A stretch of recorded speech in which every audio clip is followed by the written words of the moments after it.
Some wounds never heal, and some chances never come twice. For Jebediah Walsh, a man who lost his own daughter to the unforgiving frontier, finding a starving girl beside a burned wagon train feels like God offering him one last shot at being the father he failed to be. This giant of a cowboy has spent years running from his past, but when he looks into those frightened eyes, he can't ride away. The girl has no name and no family left alive. Jebediah has nothing but regret and an empty wagon. Together, they're about to discover that sometimes the most broken people can still save each other. But the frontier doesn't forgive easily, and the dangers following this girl might destroy them both. Will Jebediah's act of mercy become their salvation or their doom? Before we jump back in, tell us where you're tuning in from. And if this story touches you, make sure you're subscribed, because tomorrow I've saved something extra special for you. The Wyoming Territory stretched endlessly in all directions, a harsh canvas of golden grassland punctuated by rocky outcroppings and distant purple mountains. It was country that tested a man's resolve daily, where the wind carried both promise and warning in equal measure. Jebediah Walsh had been riding these trails for the better part of 15 years, long enough to read the land's moods like scripture. At 6'4", with shoulders broad as a barn door, Jebediah cut an imposing figure against the vast landscape. His weathered hands, scarred from countless encounters with barbed wire and untamed horses, gripped the reins with the easy confidence of a man born to the saddle. Grey streaked his dark beard now, and lines etched deep around his eyes spoke of too many harsh winters and harder summers. But it was his eyes themselves that told the real story, pale blue and haunted, carrying the weight of losses that no amount of whiskey could wash away. The leather-bound Bible, tucked in his saddlebag, had belonged to his father, Reverend Timothy Walsh, a gentleman who'd believed that every soul could find redemption through faith and hard work. Jebediah had carried that book through his years as an army scout, through his brief stint wearing a sheriff's badge in Texas, and now through these wandering days when he could barely remember what faith felt like. The pages were worn thin from his father's nightly readings, and young Jebediah had memorized whole passages before he learned to properly handle a rifle. "Trust in the Lord with all your heart," his father used to say, "and lean not on your own understanding." But understanding seemed to be all Jebediah had left these days, and it wasn't worth much when the memories came calling in the small hours before dawn. The wagon train had been spotted 3 days ago by a passing cavalry patrol. Smoke rising, black against the afternoon sky, visible for miles across the flatland. By the time Jebediah had ridden out to investigate, the carrion birds were already circling. Raiders, most likely Comanche, or perhaps just desperate men driven to violence by the harsh realities of frontier life, had hit the train hard and fast. 7 wagons reduced to charred skeletons, their contents scattered like broken dreams across the prairie. He'd found 11 bodies that first day, men and women who'd carried their hopes west only to meet their end in this desolate place. Proper burials took time, and Jebediah had worked through the sunset and into the night by lamplight, reading passages from his father's Bible over each grave. It was the least he could do, the very least owed to people who died so far from home. It was on the second day, while searching through the wreckage for any clue about the attackers, that he'd found her, a small bundle of rags huddled beneath. An overturned water barrel, so still he'd first mistaken her for another casualty. But then he'd seen the slight rise and fall of her chest, the way her fingers clutched something small and silver against her heart. The girl couldn't have been more than 12. Though malnutrition made it hard to tell. Her dress, once probably a cheerful blue gingham, was torn and stained with blood, some of it her own from a deep gash across her forehead, but most belonging to others. Her hair, the color of autumn wheat, hung in tangled mats around her face. That was far too pale and thin, but it was her eyes that had stopped Jebediah cold when they'd finally opened and focused on his face. They were green as bottle glass and held an ancient sadness that no child should ever carry. "Easy now," he'd whispered, the same tone he used with spooked horses. "You're safe. I'm going to get you to town, get you some help." She hadn't spoken then, just stared at him with those devastating eyes while he'd wrapped her in his own coat and lifted her onto his horse. The ride to Cedar Falls had taken 6 hours, and not once had she made a sound. Cedar Falls wasn't much to speak of, a collection of weathered buildings clustered around a main street that turned to mud every time. It rained, but it had the essentials: a general store, a saloon that served passable food, a blacksmith shop, and most importantly, Doc Henley. The physician was past 70, but still sharp as a tack, with hands steady enough to stitch up knife wounds and set broken bones. "Bring her here, Jeb," Doc Henley had said, indicating the examination table in the back room of his practice. The old man's face had grown grave as he'd examined the girl's injuries. "She's been through hell, that's certain. Dehydrated, malnourished, and this head wound needs proper cleaning. But she'll live, thanks to you finding her when you did." Sheriff Murdoch had arrived while Doc Henley worked, his heavy boots announcing his presence long before he'd appeared in the doorway. Thomas Murdoch was a good man, honest and fair, but he carried the weight of keeping peace in a lawless territory. His moustache was more grey than brown now, and worry lines had deepened around his eyes over the years they'd known each other. "Heard you brought in a survivor from that wagon train," the sheriff had said, settling his considerable bulk into a chair that creaked ominously under his weight. "Any idea who she is? Where she belongs?" Jebediah had shaken his head. "She hasn't spoken yet. Might be in shock, or maybe the head injury affected her speech. Doc says she needs time." "Well, we'll need to figure out her people." "Can't just—" "She's staying with me," Jebediah had interrupted, surprising himself with the firmness in his voice. "At least until she's well enough to tell us what happened." Sheriff Murdoch had studied him with those shrewd brown eyes. "That's mighty generous of you, Jeb, but a young girl she needs someone who understands what it's like to lose everything," Jebediah had said quietly. "I can provide that." The sheriff had nodded slowly, understanding passing between the two. "Men." Everyone in Cedar Falls knew about Jebediah's losses. His wife Catherine and daughter Hope taken by cholera during the terrible epidemic of 71. He'd buried them on a hillside outside Amarillo and ridden north, never looking back.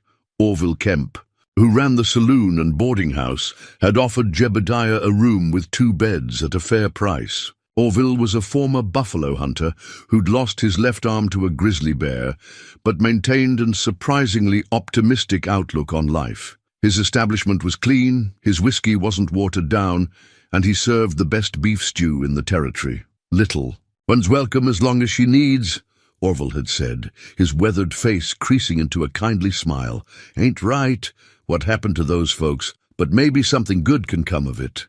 For 3 days now, the girl had barely moved from the bed Jebediah had arranged for her. She'd accepted water and broth when offered, but her eyes remained distant, as if she was seeing something far beyond the walls of their small room.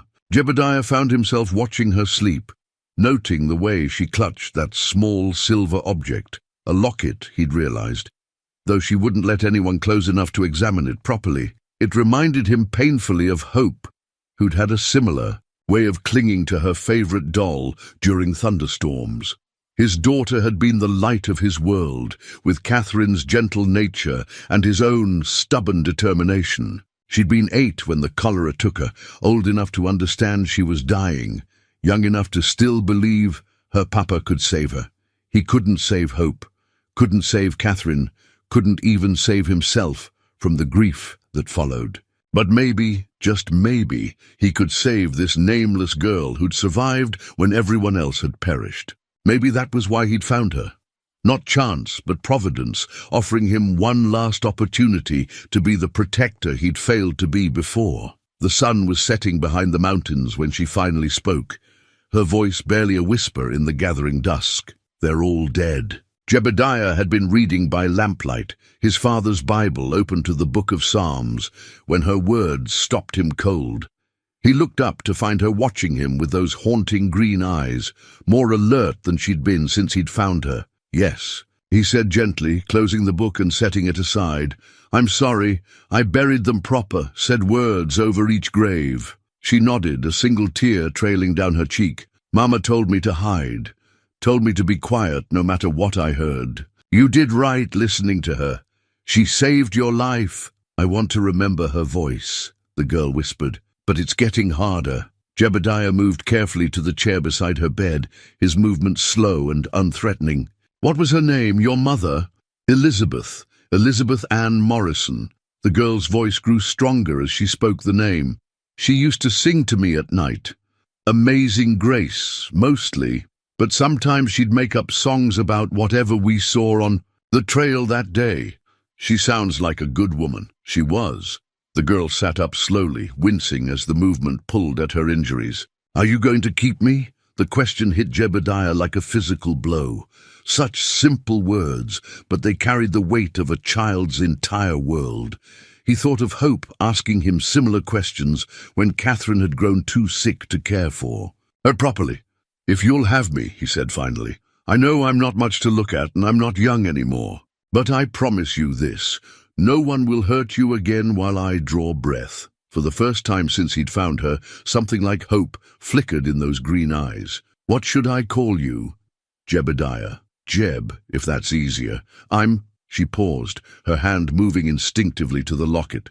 "I think I want a new name. The old one belongs to who I was before." Jebediah understood.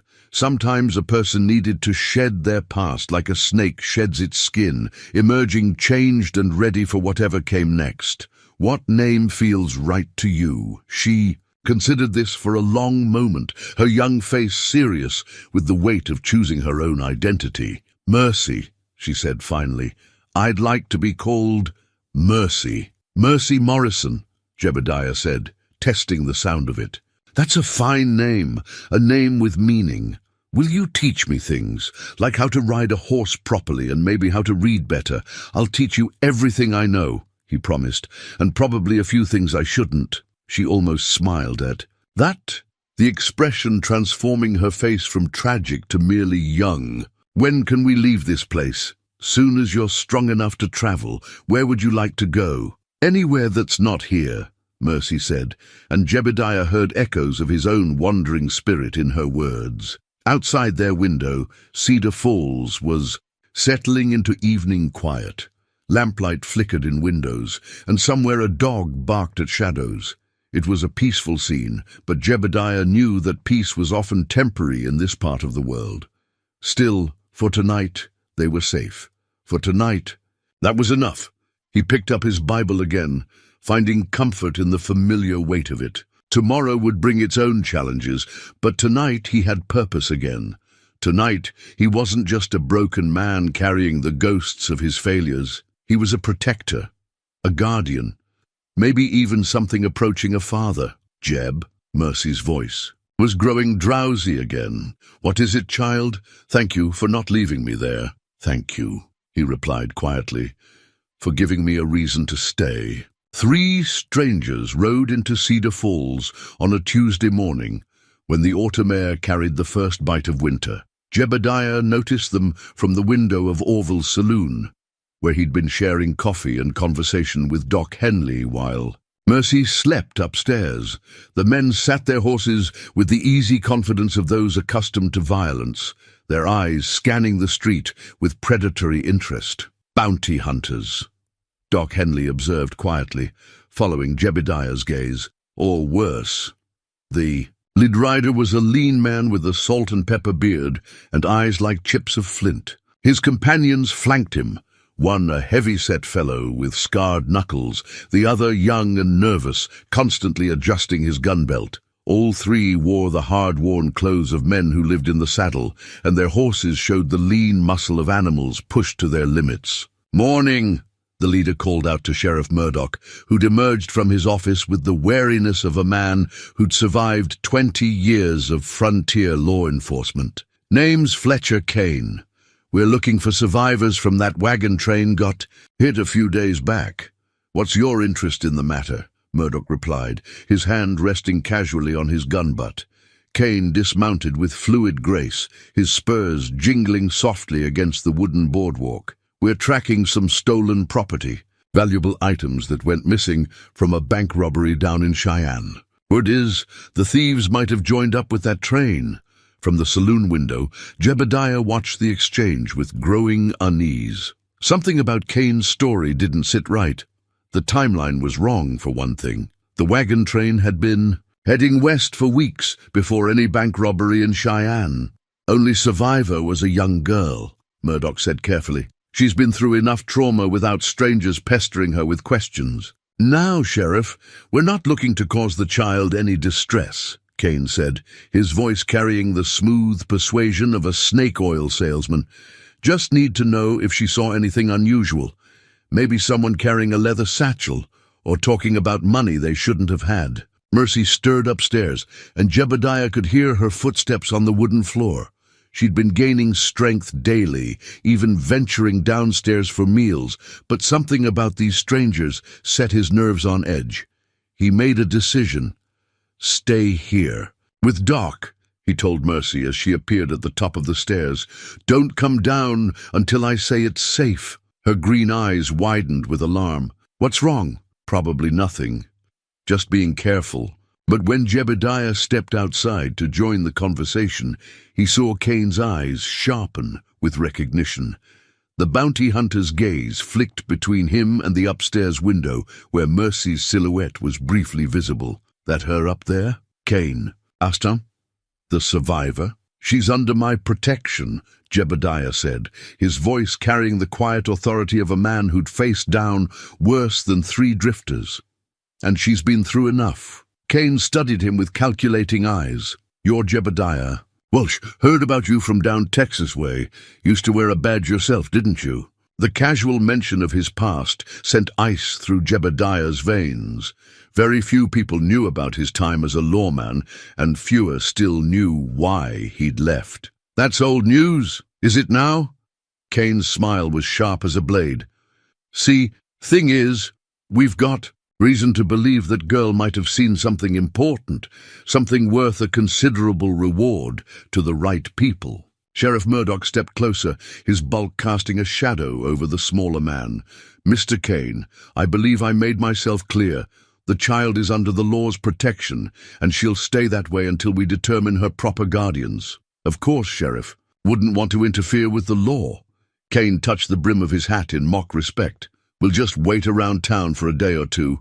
Maybe she'll remember something useful." After the strangers had ridden toward the boarding house at the far end of town, Jebediah found himself pacing the saloon floor like a caged wolf. Something was very wrong about this situation, but he couldn't put his finger on exactly what. It was Mercy who provided the answer. "I know that man," she whispered when Jebediah returned upstairs. She was sitting on the edge of her bed, clutching the silver locket so tightly her knuckles had gone white. "The one with the grey beard.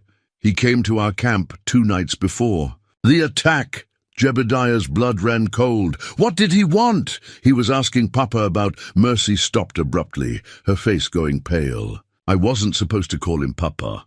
Mama said never to do that around strangers." The pieces began falling into place with horrible clarity. "Mercy, who was the man you called Papa? What was his real name?" Her voice was barely a whisper. "Black. Pete Dalton." The name hit Jebediah like a physical blow. Black Pete Dalton was one of the most wanted men in 3 territories, a bank robber and killer who'd managed to stay 1 step ahead of the law for nearly a decade. If Mercy was his daughter, he wasn't always bad, Mercy said quickly, as if reading his thoughts. "Before Mama got sick, he tried to go straight. We had a little farm in Kansas, and he worked for the railroad. But when the medicine got too expensive, she couldn't finish. But Jebediah understood.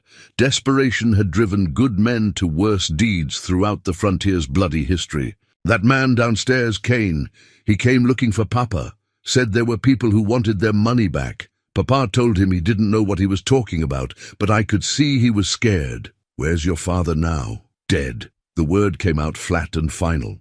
The men who attacked our train, they weren't raiders, they were Papa's old gang. They said he'd cheated them, stolen money that belonged to all of them. When he wouldn't tell them where it was hidden, they—" Mercy's voice broke, and Jebediah gathered her into his arms as she wept for losses too great for any child to bear. Over her shoulder, he caught sight of a wanted poster that Sheriff Murdoch was tacking to the saloon's message board. The face staring back at him was older and more weathered than the sketch, but the eyes were unmistakably the same green as Mercy's. "Wanted Mercy Dalton," the poster read. "Daughter of notorious outlaw Black Pete Dalton. $500 reward for information leading to her capture.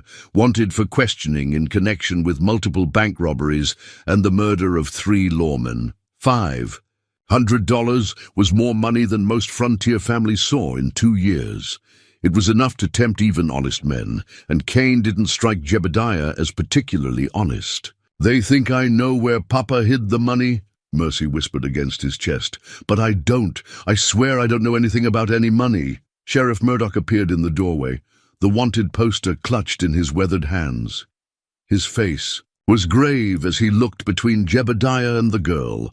"Jeb, we need to talk." Downstairs, away from Mercy's hearing, Murdoch laid out the stark reality of their situation. "She's wanted, Jeb. Not for any crime she committed, but the Territorial Marshal's office wants her for questioning. And that bounty is blood money," Jebediah finished. "She's just a child, Tom. She doesn't know anything about her father's business." "Maybe not, but try convincing a judge of that when there's $500 riding on it." Murdoch sank into a chair, suddenly looking every one of his 58 years. "I can hold off Kane and his men for a day, maybe 2, but if word gets out that she's here, then we make sure word doesn't get out.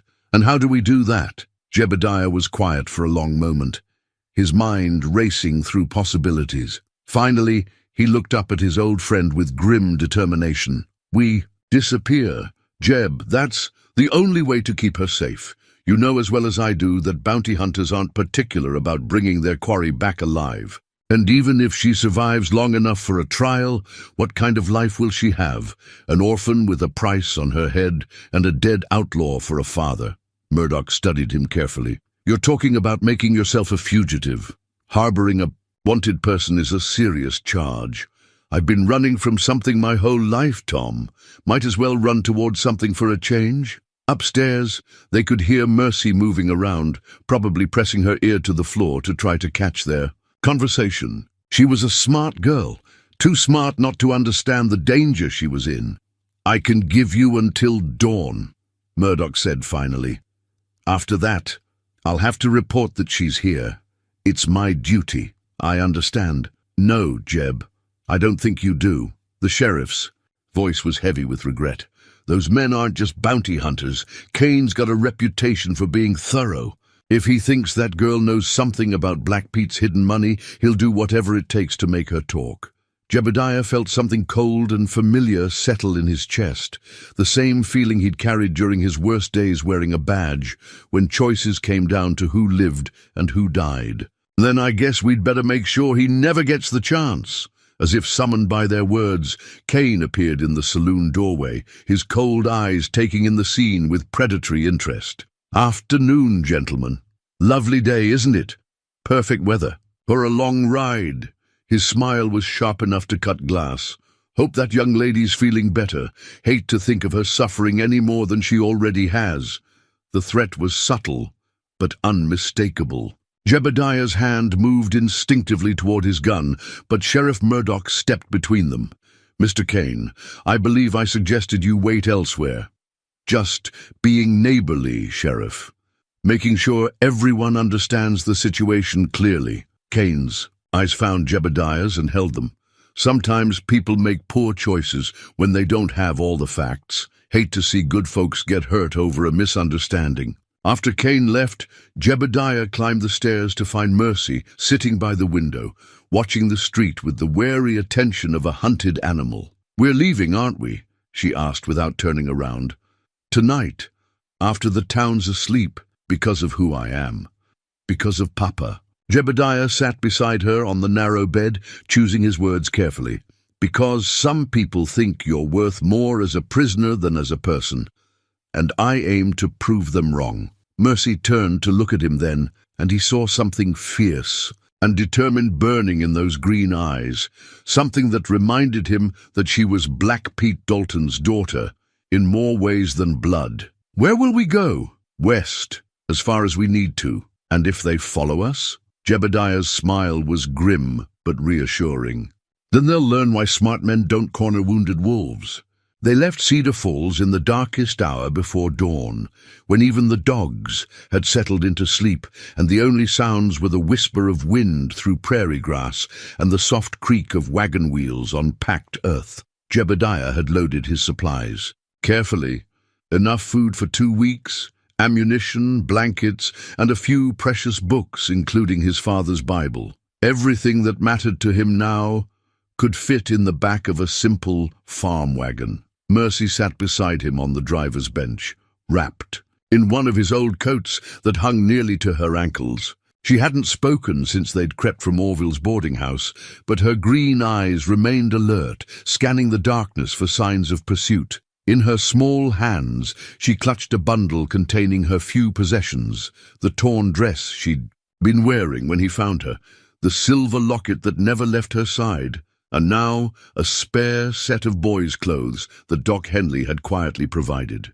"We'll make better time if folks think you're my nephew," Jebediah had explained while she changed clothes in the privacy of their room. A man traveling alone with a young girl draws questions.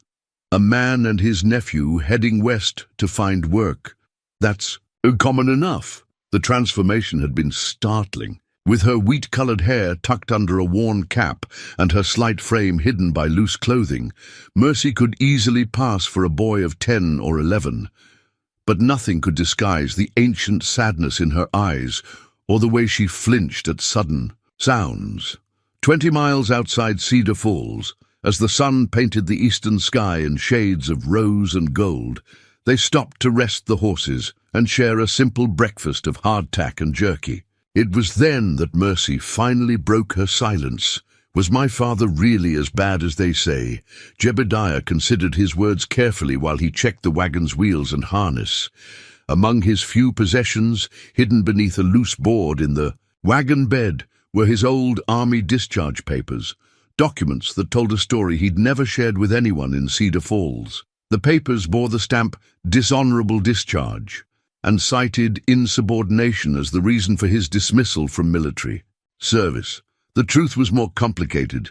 In 1869, Jebediah had been a young sergeant leading a patrol through Apache territory when they'd come upon a burned-out ranch. The family was dead, husband, wife, and 2 small children, but their attackers were long gone. His commanding officer, a political appointee named Colonel Harrison, had ordered the patrol to pursue the nearest Apache band and exact retribution, regardless of whether they were the actual perpetrators. Jebediah had refused. The evidence suggested the attack had been carried out by white renegades, not Apaches, and he wouldn't be party to murdering innocent people for another man's political ambitions. His disobedience had cost him his career, but it had also taught him something valuable about the difference between law and justice. "Your father made choices," he said finally, settling beside Mercy on a fallen log. "Some of them were probably good choices, some of them were probably bad ones, but that doesn't make you responsible for any of it. Mama used to say he wasn't always like that. Before I was born, he worked for the railroad, and they had a little house with a garden. She showed me a picture once. He was wearing a proper suit and everything. What changed?" Mercy picked at the hardtack, her voice growing quiet. "Mama got sick when I was about 6, something with her lungs that made it hard for her to breathe. The doctor said there was medicine that might help, but it cost more money than Papa made in 3 months. So he—" She stopped, unable to finish. "He did what he thought he had to do to save her, but it didn't work. She got better for a while, but then she got sick again, and no amount of money could fix it. Papa said the devil had already been paid, so he might as well keep paying him. Jebediah understood the logic, even if he couldn't condone it. A man watching his wife die slowly would make bargains with any power that offered hope, even if that power demanded his soul in return. He loved you both, Jebediah said. That much is clear. Then why did those men kill him? If he stole their money, why didn't he just give it back? Before Jebediah could answer, the sound of hoofbeats echoed across the prairie, distant but unmistakably approaching. He was on his feet instantly, helping Mercy into the wagon and urging the horses into motion. But even as they drove hard across the grassland, he knew their pursuers would eventually catch up. A farm wagon, pulled by 2 horses, was no match for men riding fast mounts. The landscape ahead offered little in the way of cover, just rolling hills dotted with scrub brush and the occasional stand of cottonwoods. But Jebediah had spent years learning to read terrain like a book, and he spotted what he was looking for about 2 miles ahead. A shallow creek bed that wound between low ridges, offering concealment and, more importantly, the possibility of an ambush if their pursuers proved hostile. "Hold tight," he told Mercy as they bumped down into the creek bed. The water was only ankle deep, but the banks provided natural cover. "We're going to find out what kind of men we're dealing with."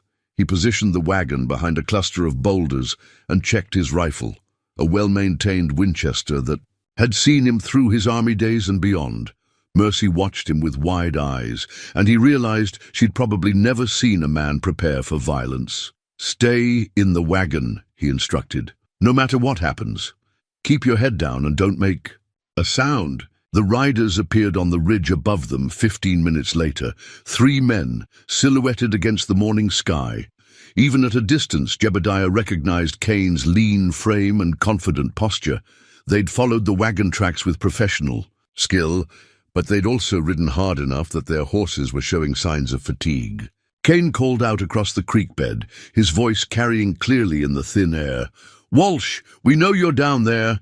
No point hiding like a prairie dog." Jebediah considered his options. He could try to negotiate, but men like Cain rarely honored agreements when money was involved. He could fight, but that would put Mercy at risk, or he could try to bluff his way out of the situation. "What do you want, Cain?" he called back, not showing himself, but making sure his voice carried. "Just the girl. Turn her over and you can ride away with no hard feelings." "Can't do that. Why not? She's not your blood. Hell, she's not even using her real name anymore." The comment sent ice through Jebediah's veins. If Cain knew about Mercy's name change, he'd been watching them more closely than expected. "She's under my protection," Jebediah replied. "That makes her my responsibility." Cain's laugh was sharp and humorless. "Your protection? Walsh, I know all about your protection. Know what happened to the last people you were supposed to protect." The words hit like physical blows, dredging up memories Jebediah had spent years trying to bury. Catherine and Hope dying while he'd been away on a scouting mission he could have refused. His inability to save them had haunted every day since. "This is different," he said, as much to himself as to Cain. "Is it? Because from where I sit, it looks like history repeating itself. You couldn't save your wife and daughter, and you won't save this girl either. The only question is how many people get hurt before you accept that." In the wagon behind him, Mercy had gone very still. Jebediah realized she could hear every word, could understand exactly what Cain was trying to do. He looked back at her and saw something unexpected in her green eyes, not fear, but determination. "He's wrong," she whispered. "You're not the same man who lost them, I can tell."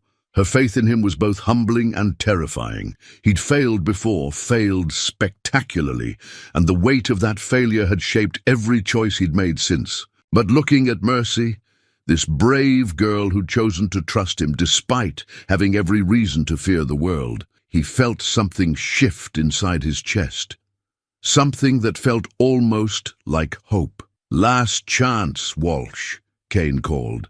"Send the girl. Up or we come down." Jebediah checked his rifle one more time, then looked at Mercy with grim resolve.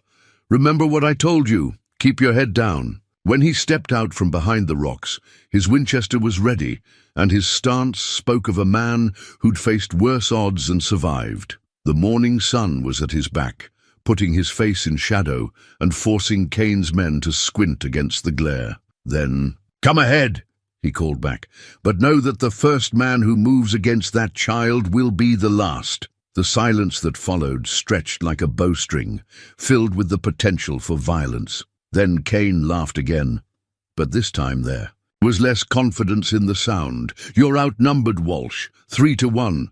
I've had worse odds." It was true. During his army days, he'd once held off a band of raiders with nothing but a broken rifle and sheer stubbornness. The experience had taught him that sometimes a man's reputation could be as powerful as his weapon. Kane seemed to sense this. After a long moment, he wheeled his horse around and gestured for his men to follow. "This isn't over," he called back. "We'll catch up to you again, and next time we won't be so polite." As the sound of hoofbeats faded into the distance, Mercy climbed out of the wagon and stood beside Jebediah. Together, they watched the 3 riders disappear over the horizon. "Will they really come back?" she asked. "Yes, but not today. They'll need fresh horses and a new plan. What do we do?" Jebediah looked down at her, this small, brave girl who'd already endured more hardship than most adults, and felt the last of his doubts fall away. "We keep moving, and we get you somewhere. Safe, no matter what it takes." For 3 days, they traveled westward, keeping to lesser-known trails and avoiding the main stagecoach routes where word of their passage might spread. The wagon wheels carved deep ruts in the soft earth after an overnight rain, and Jebediah found himself constantly checking their back trail for signs of pursuit. Kane and his men were out there somewhere, regrouping and planning their next move. It was during the evening of the 3rd day, as they made camp beside a small stream fed by mountain runoff, that Jebediah decided to create something that might bring a smile to Mercy's face. She'd been growing stronger each day, but the weight of their situation showed in the careful way she moved, always alert for danger, never fully relaxing even during their rest stops. Using his clasp knife and a piece of seasoned oak from a broken wagon spoke, he began carving while she tended their small fire. The work was slow and meditative, each careful cut of the blade bringing shape to his vision. He'd learned woodworking from his father, who'd believed that a man's hands should be capable of creating beauty as well as defending it. "What are you making?" Mercy asked, settling beside him on a flat rock, worn smooth by countless seasons of weather. "Something I should have made for my daughter, but never found the time." His hands continued their steady work, shaping legs and a mane, defining features with patient precision. "A horse. Every child should have a horse, even if it's only made of wood." Mercy watched in fascination as the carving took shape. "You had a daughter?" Jebediah nodded, his voice growing soft with memory. "Hope. She was 8 when she died, full of questions about everything and fearless as a wildcat. Used to follow me around the ranch, wanting to help with every chore. What was she like? Smart as a whip, stubborn as her mother, and brave enough to wrestle rattlesnakes if she thought it needed doing." He smiled at the memory, then grew serious. "She deserved better than what I gave her. You tried to save her, not hard enough. I was away when the cholera hit our town, riding scout for a cavalry patrol that didn't really need me. Catherine sent word that Hope was sick, but I thought—" He stopped, the old guilt rising like bile in his throat. "I thought she'd recover. Children bounce back from illness faster than adults, usually. By the time I got home, they were both—" He couldn't finish, but Mercy understood. She moved closer, her small hand touching his arm in comfort. "It wasn't your fault, wasn't it? A man's first duty is to protect his family. I failed at that. My papa used to say that sometimes bad things happen no matter what we do. Said the trick was learning to live with the hurt without letting it poison everything good that comes after." Jebediah looked at her with newfound respect. "That's wise advice. Papa was smart about some things, just not smart enough to stay out of trouble." As darkness settled over their camp, Jebediah put the finishing touches on the wooden horse. It was roughly carved but recognizable, with a flowing mane and sturdy legs built for imaginary adventures. When he handed it to Mercy, her face lit up with the first genuine smile he'd seen from her. "It's beautiful," she whispered, turning the carving over in her hands. "I'll treasure it always." "A good horse needs a name," he said. She considered this seriously, her young face grave with the importance of the decision. "Thunder, because he looks like he could outrun the wind." "Thunder." "It is." They were interrupted by the sound of approaching hoofbeats, not the hard, urgent rhythm of pursuit, but the steady plodding of a heavily loaded wagon. Jebediah quickly banked their fire and moved to a position where he could observe the trail. Without being seen, a covered wagon emerged from the evening shadows, drawn by 2 oxen and driven by a woman whose silver hair gleamed in the moonlight. She appeared to be alone, which was unusual and dangerous in this remote country. "Hello, the camp," she called out in a voice that carried the authority of someone accustomed to being obeyed. "I'm Martha Keene, and I'm wondering if you folks might spare a cup of coffee for a weary traveler." Jebediah studied her carefully before responding. She appeared to be in her 60s, dressed in practical traveling clothes, with the kind of straight-backed posture that spoke of inner strength. More importantly, she showed no signs of being connected to Kane's group. "Come ahead, ma'am," he called back. "Coffee's just finished brewing." Martha Keene proved to be exactly what she appeared, a widow heading west to live with her son's family. In Oregon Territory, she'd been traveling alone since her husband's death 6 months earlier, a circumstance that spoke volumes about her courage and self-reliance. "Lost my Samuel to a heart attack," she explained while sharing their simple supper. 43 years we were married, and I still reach for his hand when I wake up mornings." She accepted their story about being uncle and nephew without question, but Jebediah noticed how her keen eyes lingered on Mercy's face. There was something about the woman that reminded him of his own mother, a combination of gentleness and steel that made her seem like a safe harbor in a world full of storms. "You're traveling dangerous country for a woman alone," he observed. "Dangerous country for anyone," Martha replied, "but I've found that most folks are decent if you give them the chance to be. The trick is telling the decent ones from the wolves."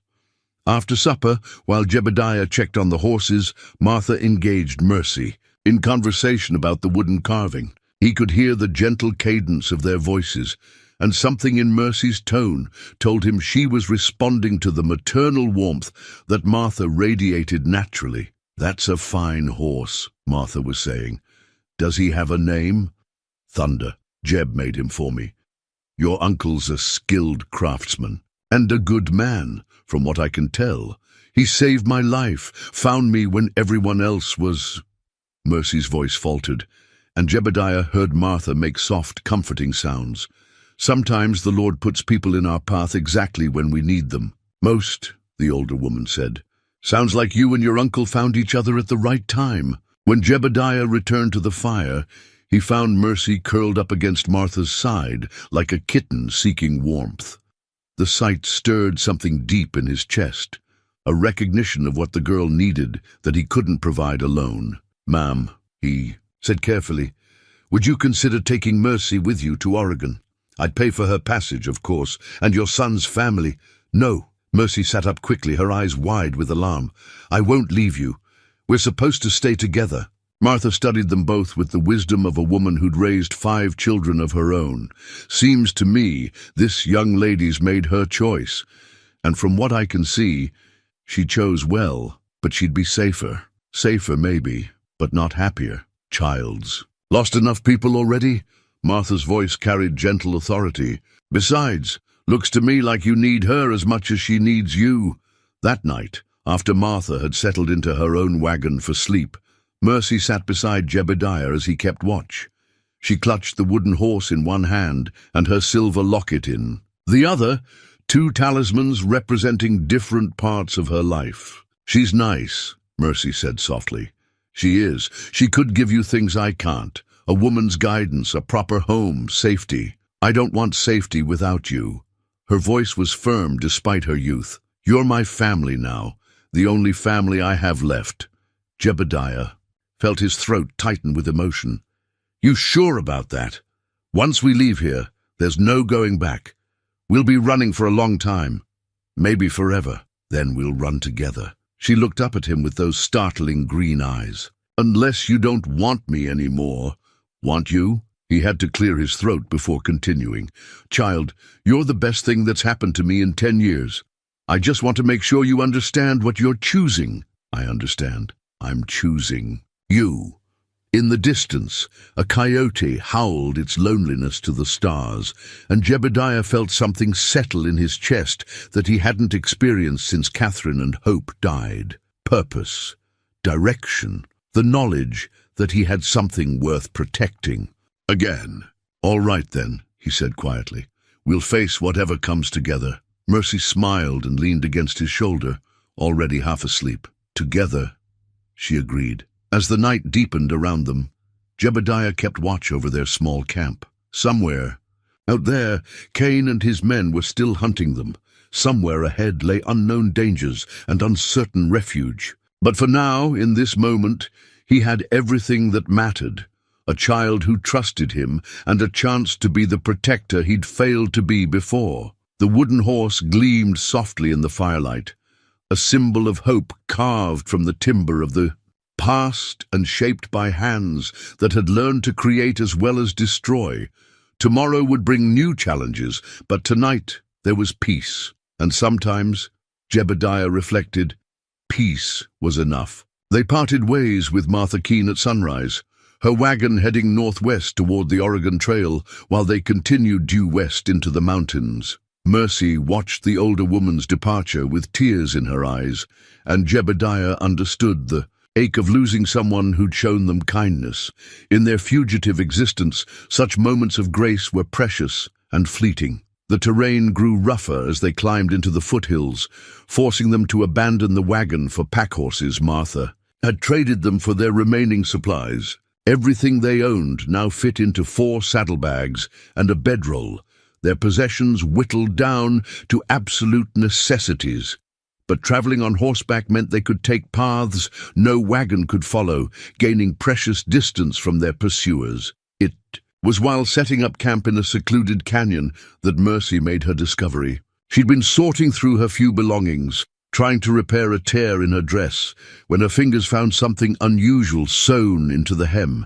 A small, hard object wrapped in oiled cloth. "Jeb," she called softly, her voice strange. "I found something." He looked up from where he'd been checking the horse's hooves for stones and saw her holding a folded piece of paper, yellowed with age and worn soft at the creases. Her face had gone pale, and her hands trembled slightly as she held it out to him. "It was hidden in my dress. Mama must have sewn it there before everything happened." Jebediah took the letter carefully, noting the familiar handwriting of a man with limited education but clear purpose. The paper was dated 3 months earlier, and the first words made his blood run cold. "My dear Elizabeth," the letter began, "if you are reading this, then I am gone, and our past has finally caught up with us. I know you never wanted to know the details of what I did to keep us alive, but now you need to understand the danger that may come for you and our girl." Jebediah continued reading, his expression growing grimmer with each line. Black Pete Dalton had indeed robbed a bank in Cheyenne, but not for greed, for medicine to treat his wife's worsening consumption. The robbery had yielded nearly $8,000, a fortune by frontier standards, but Pete had been betrayed by his own men before he could get the money to Elizabeth. "I buried the gold beneath the lightning-struck pine on Devil's Ridge. 2 days' ride north of where we first met," the letter continued. "The oak tree with our initials carved in the bark. Remember, if something happens to me, take the money and start over somewhere far from here. Buy our daughter a good life, away from the shadow of what I've done." But it was the final paragraph that explained why Cain and his men were so persistent. "Elizabeth, there are men who will come looking for this money. They believe it belongs to them, but they are wrong. Every dollar was earned in blood and grief, payment for watching you suffer." While I stood helpless, If they find you, tell them the money is cursed, that it brought me nothing but sorrow. Maybe they will listen, maybe they will leave you in peace, but if they don't, run. Take our girl and run as far as you can. I have brought enough darkness into your lives." The letter was signed simply Pete, followed by a small drawing of a heart pierced by an arrow, the same symbol Jebediah had seen carved into trees throughout their journey, marking the trail of a man trying to find his way home. Mercy had been watching his face as he read, and when he finished, her eyes held a mixture of hope and fear that broke his heart. "He really did love us," she whispered. "Even at the end, he was trying to protect us." Yes, he was. Jebediah folded the letter carefully and handed it back to her. "The question is, what do we do with this information? The money, is it really there? Maybe. Your father was a practical man. If he said he buried it, he probably did."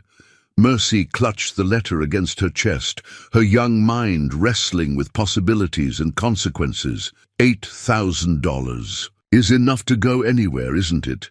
Enough to start over somewhere Cain can't find us. "It's enough for a lot of things," Jebediah agreed carefully. "But retrieving it would mean going back toward dangerous territory, and even if we found it, that money comes with blood on it. Papa said it was for medicine, for Mama, and I believe that's how it started. But intentions don't change the fact that people were hurt getting that money." They sat in silence for a while, the weight of the decision settling between them like a physical presence. Finally, Mercy spoke again, her voice small but determined. "What if we used it to help other people, other children who lost their families like I did?" The suggestion surprised Jebediah with its moral clarity. Here was a 12-year-old girl proposing to transform her father's legacy from one of violence into one of compassion. "That's a noble thought," he said. "But first we'd have to survive long enough to retrieve it. And Cain's men aren't the only. Danger, that country is full of wolves, both the four-legged kind and the two-legged kind. Will you think about it, please?" Before Jebediah could answer, the sound of approaching horses echoed off the canyon walls. 3 riders moving with the careful precision of hunters who'd found their quarry's trail. Cain had found them again. "Into the rocks," Jebediah whispered urgently, grabbing his rifle and the saddlebags.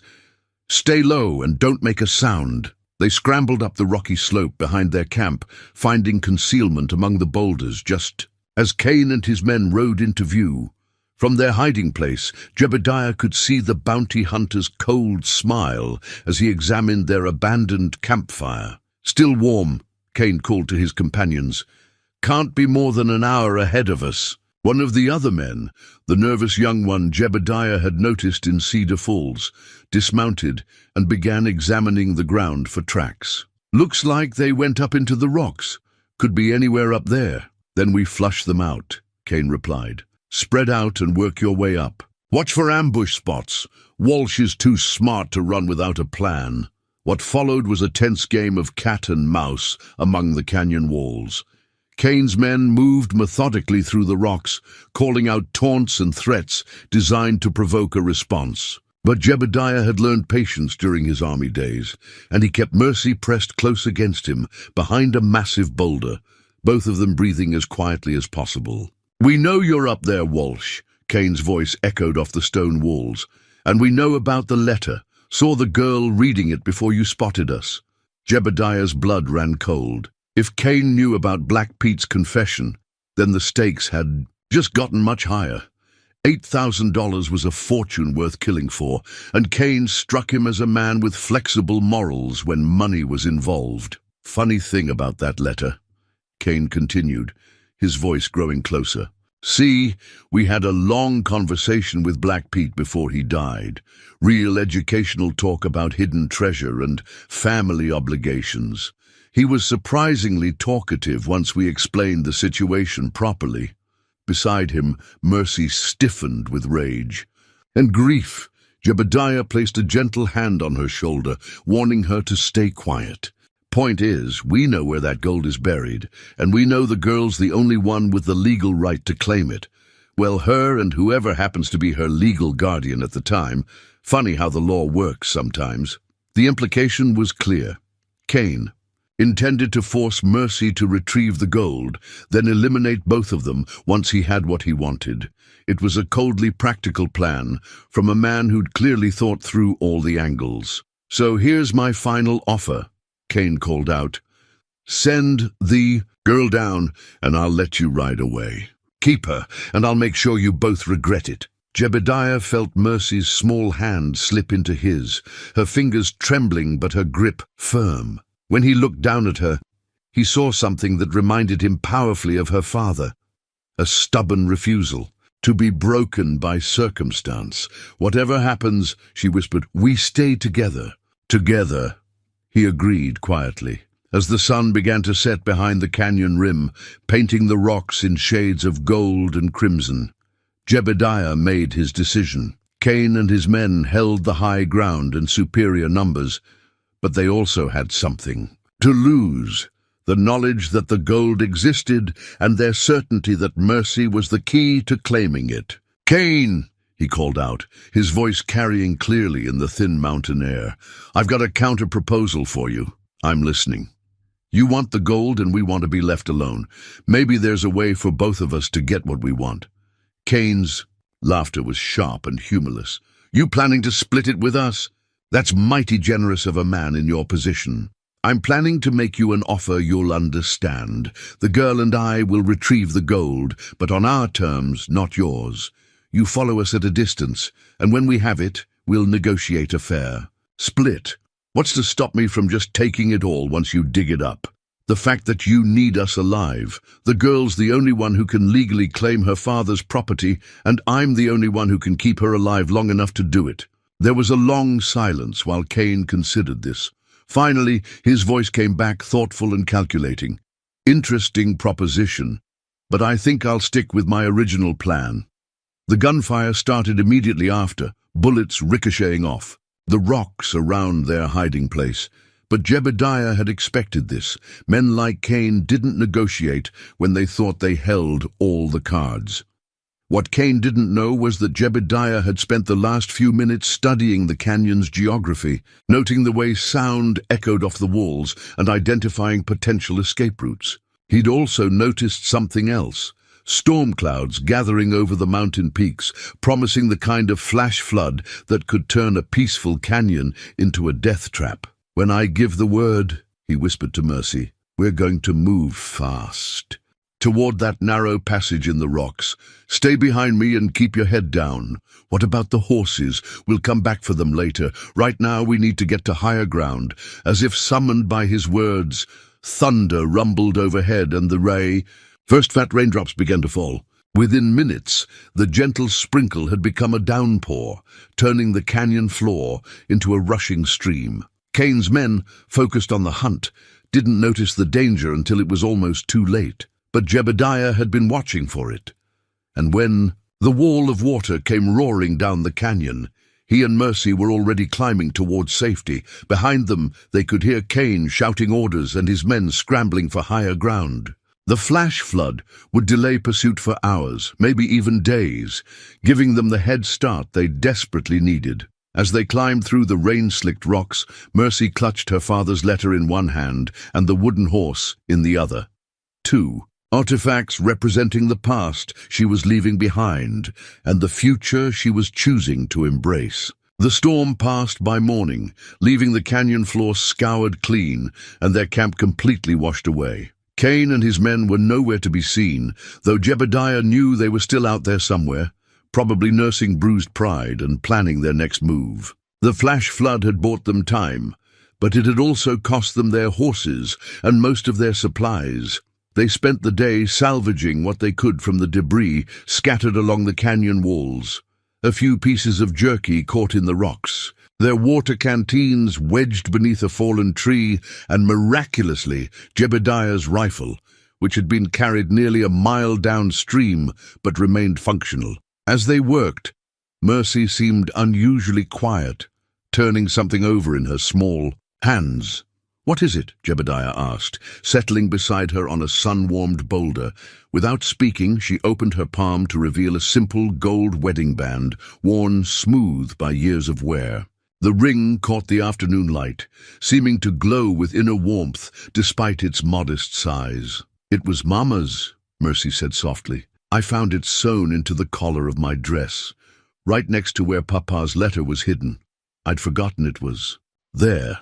Jebediah studied the ring, noting the delicate engravings around the band, tiny flowers intertwined with what looked like wheat stalks, symbols of growth and harvest. Inside the band, barely visible, were two sets of initials, EM and PD, Elizabeth Morrison and Pete Dalton, Mercy explained. "Mama told me once that Papa spent 3 months' wages on this ring, even though they barely had enough money for food.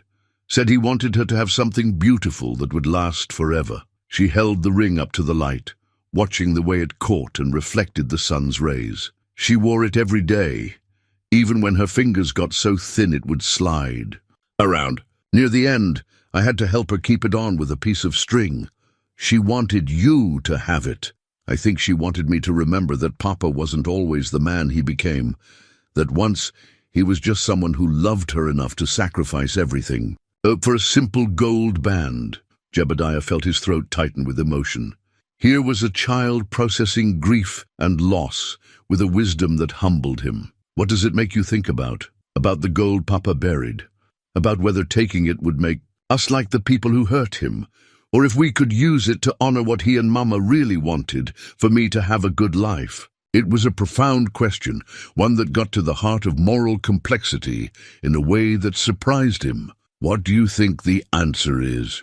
Mercy was quiet for a long moment, rolling the ring between her fingers. "I think Mama would want me to be safe and happy, and I think Papa would want his mistakes to mean something good in the end. If we could use that money to help other children like me—" She didn't finish the thought, but she didn't need to. Jebediah understood what she was proposing, and the sheer courage of it took his breath away. "It would mean going back toward danger," he warned. "Cain knows about the gold now, and he'll be watching every approach to Devil's Ridge. But you know this country better than he does. You could find a way." She was right, but knowledge of the terrain was only part of the challenge. Even if we reached the gold, even if we managed to retrieve it without getting caught, what then? You're still a wanted person, and I'm still harboring a fugitive.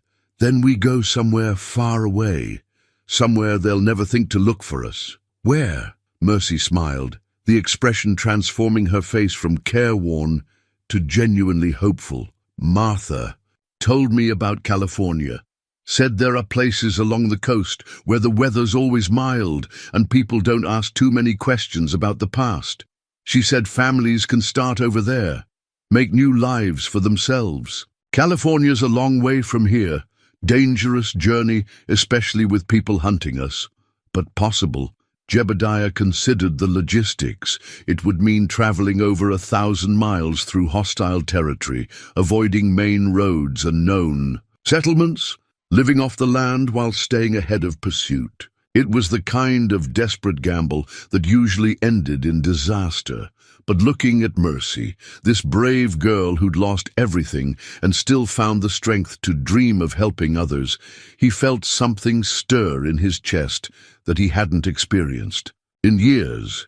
Hope, genuine, irrational hope that maybe, just maybe, they could pull it off. "It's possible," he admitted. "Difficult, dangerous, and probably foolish, but possible." "Then let's do it."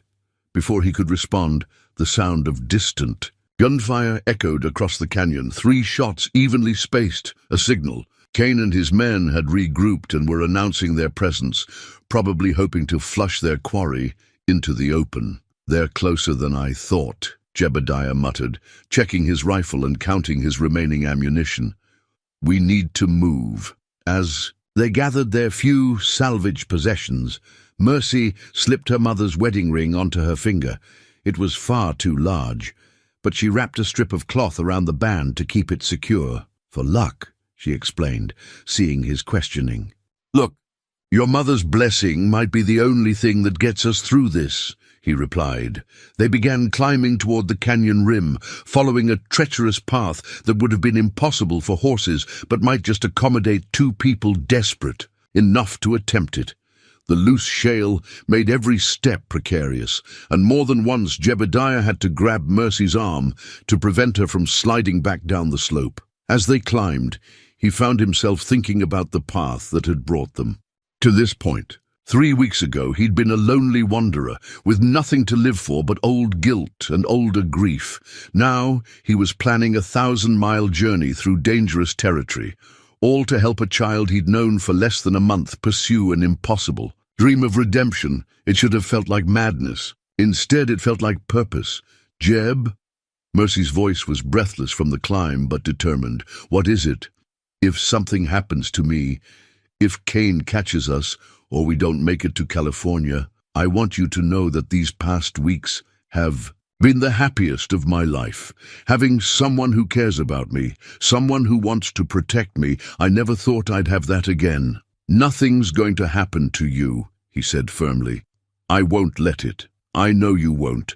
But if it does, promise me you'll go on. Promise me you won't give up just because I'm gone." The request hit him like a physical blow. She was asking him to promise something he wasn't sure he could deliver. The strength to continue living if he failed to protect her the way he'd failed to protect Catherine and Hope. "Mercy, promise me."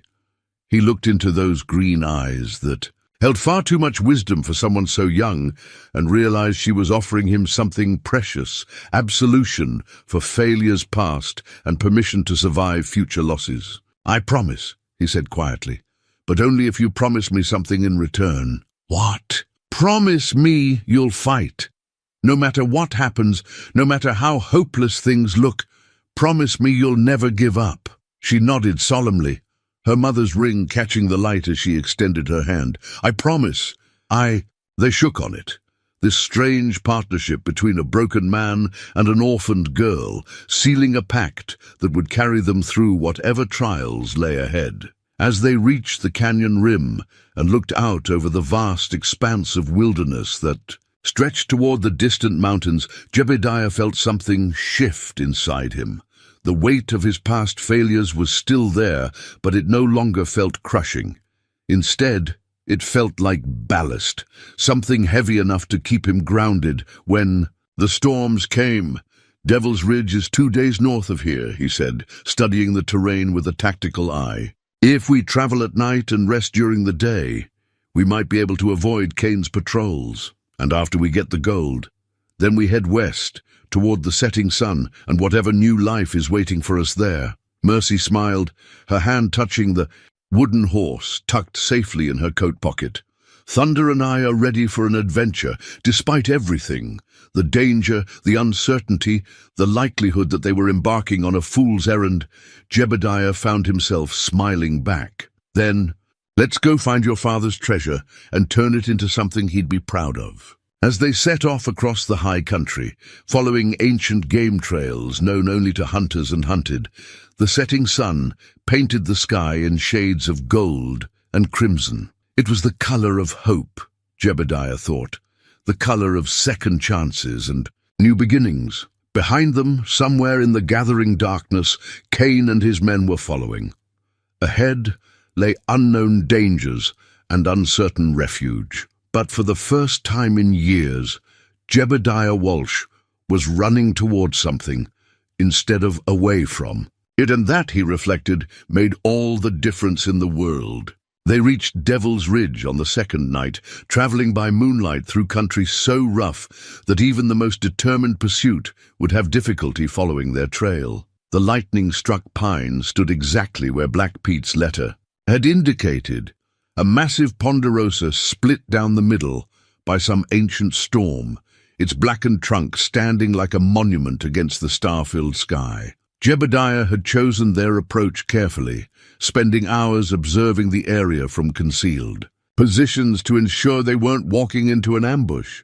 The ridge was isolated and treacherous, accessible only by a narrow game trail that switchbacked up the mountainside.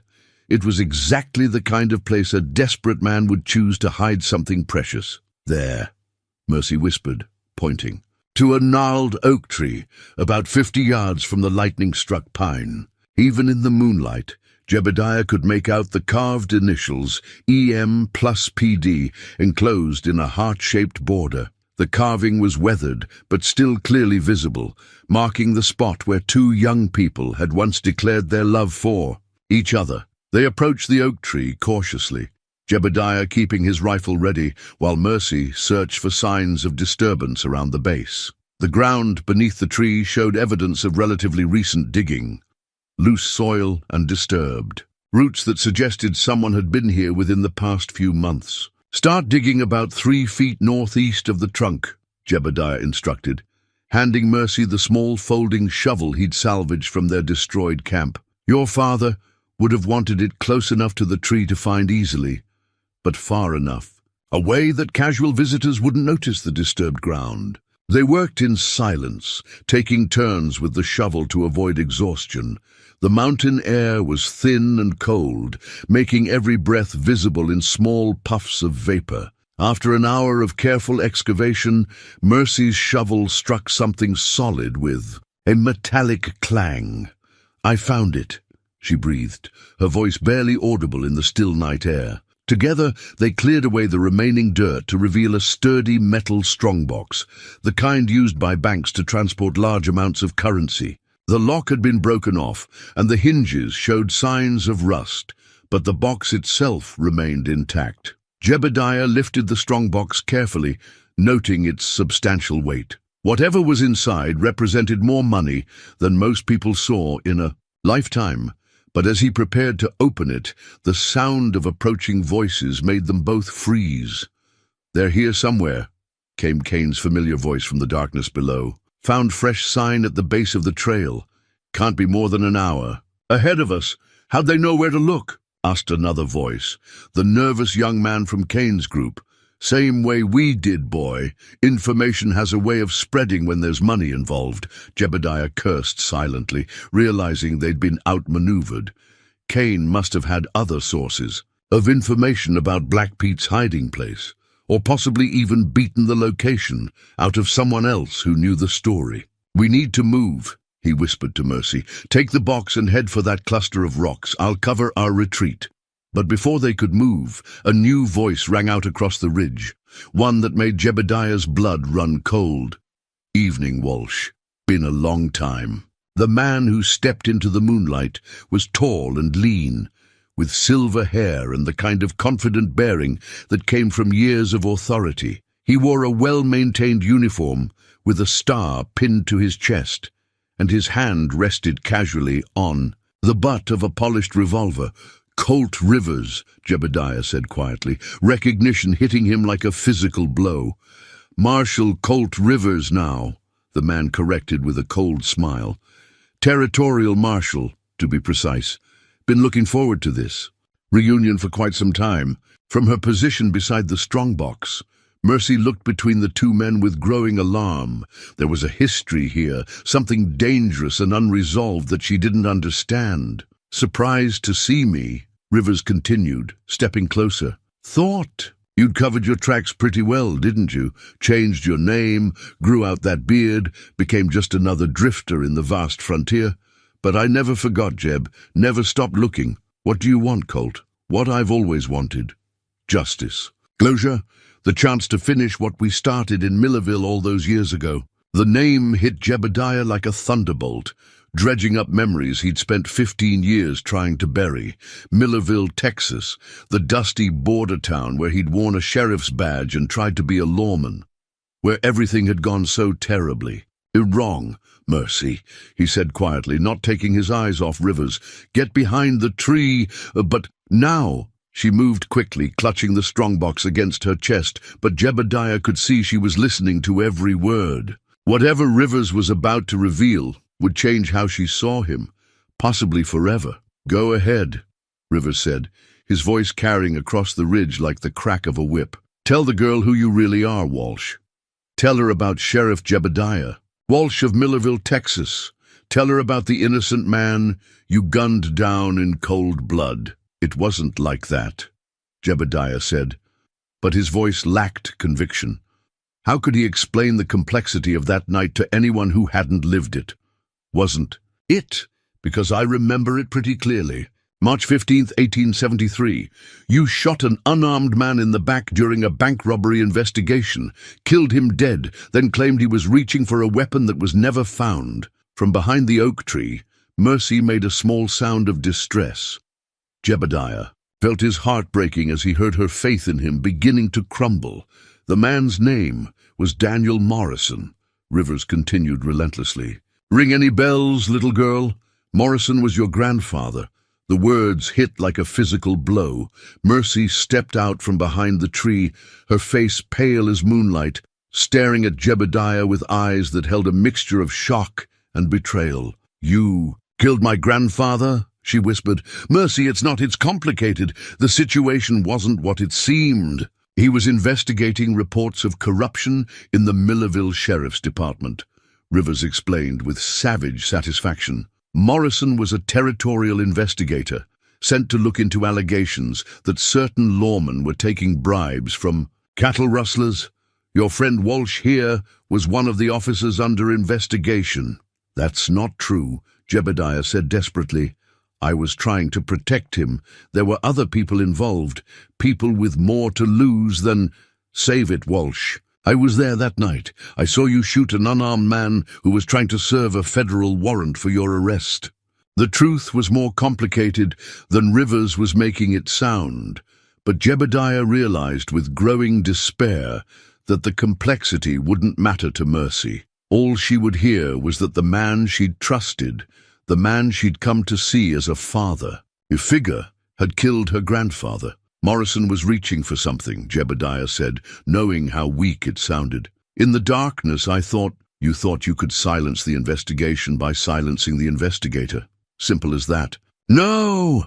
The word exploded from Jebediah with the force of 15 years of suppressed guilt and grief. I thought he was reaching for a gun. There were shadows, confusion. By the time I realized my mistake, it was too late. Your mistake, Mercy's. The voice was small and broken. My grandfather died because of your mistake. Jebediah looked at her, this brave, trusting girl who'd chosen him over safety, who'd believed in his capacity for goodness despite all evidence to the contrary, and saw his own failure reflected in her eyes. Yes, he said quietly. Daniel Morrison died because I made a split-second decision based on fear and incomplete information. I've carried that guilt every day since. And now, Rivers said, pulling back the hammer on his revolver, you're going to pay for it. But Mercy stepped between them, still clutching the strongbox, her small frame trembling with emotion. Wait, she said, looking directly at Rivers. If my grandfather was an investigator, if he was trying to stop corruption, then he was a good man, an honest man. The best I ever knew, Rivers confirmed. Then he wouldn't want his death to cause more killing. He'd want justice, not revenge. Rivers hesitated, clearly not expecting this response from a 12-year-old girl. The way I see it, Mercy continued, her voice growing stronger, Jeb has spent 15 years trying to make up for his mistake. He saved my life, protected me, cared for me when no one else would. Maybe that doesn't balance the scales completely, but it means something, child. You don't understand.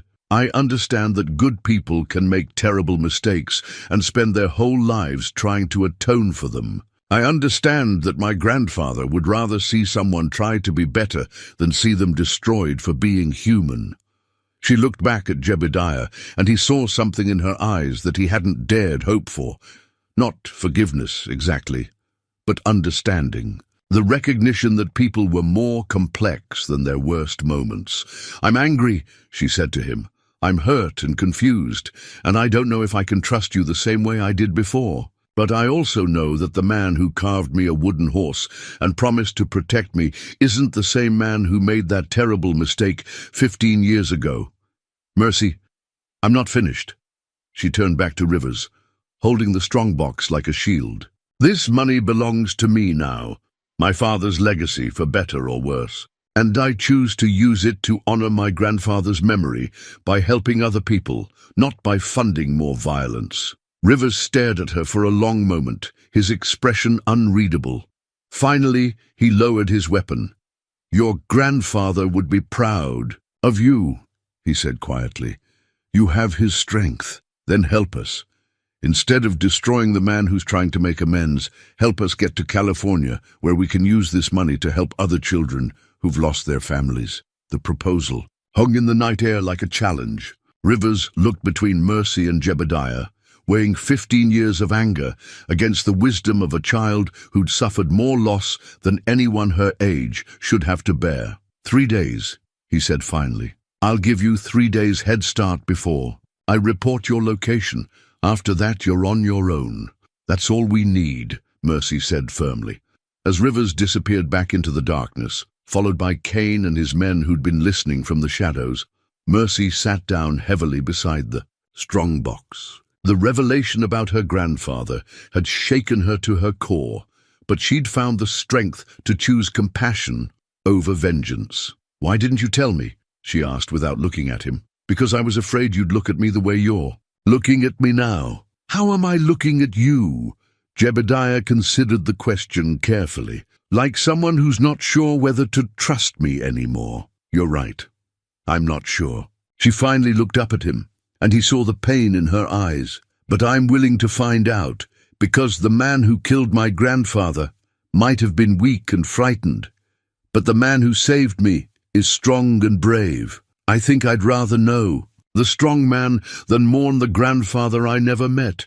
It wasn't forgiveness, not yet, but it was something more precious than absolution. It was the chance to prove that people could change, that redemption was possible even for those who'd committed unforgivable acts. As they prepared to leave Devil's Ridge with Black Pete's treasure, Jebediah realized that Mercy had given him something more valuable than gold, the opportunity to become the man he'd always hoped to be, rather than remaining trapped by the man he'd once been. The wooden horse in her pocket and her mother's ring on her finger were symbols of love and hope. But the choice she'd made tonight, to believe in redemption rather than revenge, was the most precious gift of all. The 3 days Rivers had given them passed like hours. They traveled hard through rugged mountain country, putting as much distance as possible between themselves and Devil's Ridge, while the contents of Black Pete's strongbox weighed heavy in their saddlebags. $8,000 in gold coins and federal currency, enough to start a new life anywhere in the country or to help dozens of children find homes and futures. But the money came with shadows attached, and the revelation about Jebediah's past had changed something fundamental between them. Mercy still rode beside him, still accepted his protection and guidance, but there was a careful distance now where once there had been uncomplicated trust. She no longer reached for his hand when the trail grew treacherous, no longer sought his shoulder when nightmares woke her from sleep. It was on the evening of the 3rd day, as they made camp in a secluded valley still 40 miles from the California border, that Jebediah made his decision to address the gulf that had opened between them. "We need to talk," he said, as Mercy tended their small fire. She looked up from where she'd been stirring a pot of beans, her green eyes guarded but not hostile. "About what?" "About the fact that you haven't spoken more than 10 words to me since Devil's Ridge, about the way you flinch every time I reach for my gun, about how you're planning to get to California and start that orphanage without any help from a man who killed your grandfather." Mercy set down the wooden spoon and studied his face in the firelight. "Are you planning to leave me?" The question caught him off guard. "What? No, I promised I'd protect you, and I meant it." "Then why does it matter what I think about your past?" "Because it matters to me what you think about me. Because you're the closest thing to family I've had in 15 years, and the idea that you might hate me—" "I don't hate you," she interrupted quietly. "I'm just trying to understand how the man who taught me to carve wood and told me bedtime stories from memory could be the same man who took away someone I'll never get to meet." Jebediah was quiet for a moment, pulling something from his saddlebag, an object he'd carried for years but never shown to anyone. It was a small, tarnished compass with an inscription around the rim that was barely legible in the flickering light. "This belonged to my father," he said, holding it out so Mercy could see the inscription. "To Timothy Walsh. May you always find your way home. Love, Mother." He gave it to me the day I left for the army. Told me it would help me find my true direction in life. Mercy took the compass carefully, turning it over in her hands. The needle spun lazily before settling on magnetic north, but the face was cracked and the brass case was dented from years of hard use. "Did it work?" she asked. "For a while. During my army days, I thought my direction was clear. Serve my country, protect innocent people, try to make the world a little safer. Even when I became a sheriff, I believed I was following the right path. What changed? Fear.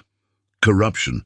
The slow realization that sometimes there's no clear line between right and wrong. Just a lot of gray area where good people make terrible choices." He pointed to the cracked compass face. "That crack happened the night I shot. Your grandfather. I was so angry at myself, so ashamed, that I threw it against a wall, been carrying a broken compass ever since." Mercy traced the crack with one small finger. "Maybe it's not broken. Maybe it just needs recalibrating." "What do you mean?" "Papa used to say that when a man loses his way, he doesn't need a new direction. He needs to remember why he started the journey in the first place." She handed the compass back to him. "Why did you become a lawman? To protect people, to make sure children could grow up safe and families could sleep without fear. And what are you doing now?" The simplicity of the question hit him like a revelation. Despite everything that had happened, despite all his failures and mistakes, he was still trying to protect people. Still trying to make sure one particular child could grow up safe. "I'm trying to get a little girl to safety so she can use her father's money to help other children." Then maybe your compass isn't broken after all. Maybe you just forgot how to read it properly. Before Jebediah could respond, the sound of approaching horses echoed through the valley, multiple riders moving fast, their hoofbeats urgent against the hard-packed earth. He was on his feet instantly, rifle in hand, motioning for Mercy to get behind the rocks that surrounded their camp. "How many?" she whispered. "At least 6, maybe more. Moving like they know exactly where we are." The riders emerged from the tree, line in a loose formation, and Jebediah's heart sank as he recognized the lead figure. Cain had returned, but he'd brought reinforcements, men with the hard, weathered look of professional killers. These weren't bounty hunters looking for reward money. They were something far more dangerous. "Walsh," Cain's voice carried across. "The valley with cold authority. We've got you surrounded. No point running this time. What do you want, Cain?" "Same thing I've always wanted, the girl and the money, but the situation's changed a bit since our last conversation." One of Cain's companions rode forward, and Jebediah felt his blood run cold as he recognized the face. Ezra Dalton, black. Pete's younger brother carried the same piercing green eyes as Mercy, but twisted with years of violence and hatred. "Hello, niece," Ezra called out, his voice carrying a family resemblance that made Mercy shrink back against the rocks. "Time for you to come home where you belong." "I don't know you," Mercy replied, but her voice trembled with uncertainty. "Course you don't. Your daddy kept you away from the family business, tried to pretend he could go straight, but blood's thicker than good intentions, and Dalton blood runs toward easy money and hard justice." Jebediah stepped protectively in front of the rocks where Mercy was hidden. "She's not going anywhere with you." "That's not your decision to make, Walsh. Girl's got family now, family that's got legal claim to her and everything that belonged to her father." Legal claim. Cain held up a document, official-looking papers with territorial seals and signatures. Custody order, signed by a federal judge. Ezra Dalton is hereby appointed legal guardian of his deceased brother's minor child, with full authority to act in her best interests. The papers might be legitimate, or they might be expertly forged. In either case, they gave Ezra a legal justification for taking Mercy that would be hard to dispute in any court of law. "The money comes with her," Ezra continued. "Dalton money, earned by Dalton hands, rightfully belonging to Dalton family. We've got plans for that gold, plans that'll make Black Pete's robberies look like penny ante games. Over my dead body, Jebediah said quietly. That can be arranged, Cain replied, his hand moving to his gun. Been looking forward to collecting the bounty on your head anyway. Turns out killing a federal investigator carries a pretty hefty reward, even after 15 years. The situation was rapidly spiraling beyond any hope of peaceful resolution. Jebediah found himself counting ammunition and escape routes, calculating odds that didn't favor survival. 6 armed men against 1, with Mercy caught in the crossfire. It was the kind of scenario that usually ended with everyone dead except the people with the most guns. But as he prepared for what might be his final fight, Mercy stepped out from behind the rocks. Black Pete's strongbox clutched in her arms. "Wait!" she called out, her voice carrying clearly across the valley. "Before anyone starts shooting, I want to say something. Mercy, get back. No, Jeb. This is about me, about my family, about choices I need to make for myself." She looked directly at Ezra Dalton, her young face set with determination. "You say you're my uncle. You say this money belongs to the family. But what kind of family kills children to get what they want?" "Smart children don't get killed," Ezra replied. "They learn when to cooperate. And children who cooperate with people like you grow up to be people like you. I've seen enough killing, enough violence, enough men who think they can take whatever they want, because they've got more guns than conscience." She hefted the strongbox, and Jebediah realized with growing alarm what she was planning. This money cost my father his soul and my mother her life. It cost my grandfather his chance to see justice done, and me my chance to grow up with people who loved me. I won't let it cost anyone else anything. Mercy, don't. But she was already moving, carrying the strongbox toward the edge of the valley, where a steep drop led down to a rushing river hundreds of feet below. The golden coins caught the firelight as she walked, each step deliberate and final. "You want Dalton money?" she called to her uncle. "You want my father's legacy? Then go get it." With a strength that belied her small frame, she hurled the strongbox over the cliff. It tumbled end over end through the darkness, scattering gold coins like fallen stars before disappearing into the rushing water below. The silence that followed was deafening. $8,000.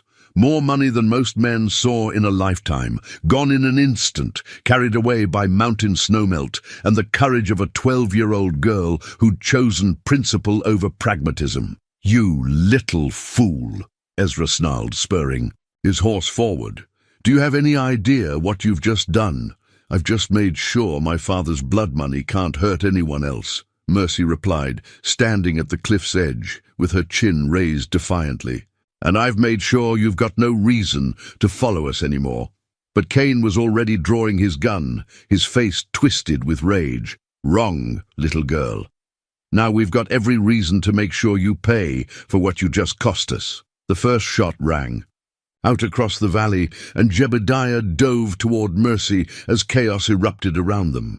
The final confrontation had begun, and this time there would be no negotiation, no mercy, no escape, except through violence. As bullets whined overhead and horses screamed in the darkness, Jebediah pulled Mercy behind the limited cover of a fallen. The log, his father's compass pressing against his chest like a reminder of true direction. The needle might be cracked, but it still pointed towards something worth fighting for. "Stay down," he told Mercy as he checked his rifle. "And whatever happens, remember what you just did. Remember that you chose to be better than the people who came before you." "Will we survive this?" she asked, her voice calm despite the gunfire. Jebediah looked at this remarkable girl who'd just thrown away a fortune to prevent it from funding. More violence, and felt something settle in his chest that he recognized as peace. "I don't know," he said honestly. "But if we don't, we'll go down fighting for something that matters." The wooden horse was still safe in her pocket, and her mother's ring still gleamed on her finger. Whatever happened next, she'd proven herself worthy of both symbols. The innocent joy of childhood and the enduring power of love. The battle for their lives was about to begin. The fallen log, provided scant protection against 6 determined killers, but Jebediah had faced worse odds with less cover. What he'd never faced before was the need to protect someone he cared about while fighting for his life. Every tactical decision now had to account for Mercy's safety, every movement calculated to keep her out of the line of fire. Kane's men had spread out in a rough semicircle, using their horses and the rocky terrain for concealment while they closed the noose. Around their position, professional killers, Jebediah realized, watching how they moved with practiced coordination. This wasn't a desperate grab for bounty money, this was an execution. "Can you see the trail we came in on?" he asked Mercy, keeping his voice low as bullets splintered the wood above their heads. "Yes, but they've got men covering it." "What about the old game trail that cuts up the far slope?" Mercy peered carefully around the end of the log, her young eyes sharp in the darkness. "There's someone there too, but he's alone." 1 man versus 6 was still terrible odds, but 1 man blocking. Their escape route was manageable if Jebediah could reach him without getting shot by the others. The problem was crossing 30 yards of open ground while Kane's men had him pinned down. That's when he remembered the old Comanche trick his army sergeant had taught him during the Apache Wars. If you couldn't go around an enemy, sometimes you went through them. "Mercy, I need you to listen very carefully. In about 2 minutes, I'm going to start shooting, and these men are going to concentrate their fire on this position. When that happens, I want you to crawl along that dry creek. Bed toward those boulders. Don't stop, don't look back. Just keep moving until you reach cover." "What about you?" "I'll be right behind you." It was a lie, but a necessary one. His plan required someone to keep the shooters occupied while she escaped, and that someone had to be him.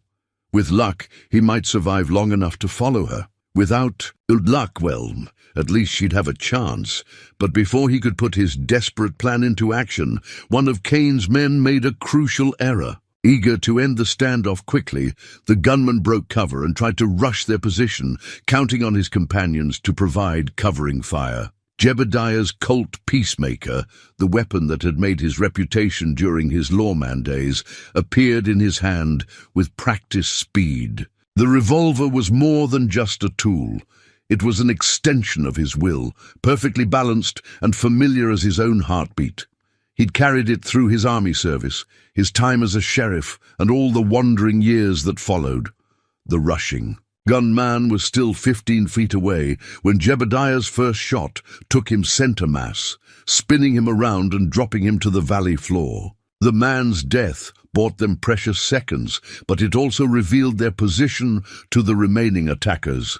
"Now, Mercy, move!" She began crawling toward the creek bed as instructed. But instead of staying behind cover to provide covering fire, Jebediah did something that surprised everyone, including himself. He vaulted over the log and charged directly at Kane's position, his Colt blazing in the firelight. It was tactically insane, a frontal assault against superior numbers that should have resulted in immediate death. But sometimes, insanity was the most rational response to impossible odds. Kane's men had expected him to try to escape or hold his position. They hadn't expected a middle-aged former sheriff to attack like a man half his age with nothing to lose. His second shot took down the nervous young gunman who'd been with Kane since Cedar Falls, the bullet catching him as he tried to swing his rifle around. His third shot went wide, but it forced another man to dive for cover instead of drawing a bead on Mercy. By now, the surviving gunmen had recovered from their surprise and were returning fire with deadly accuracy. A bullet tugged at Jebediah's coat sleeve, another kicked up dirt at his feet, and a third burned a groove across his left shoulder that made him stumble. But he kept moving, kept shooting, because stopping meant dying, and dying meant leaving Mercy alone with these killers. His fourth shot caught one of Ezra's hired guns in the leg, sending him sprawling behind a boulder with a scream of pain and rage.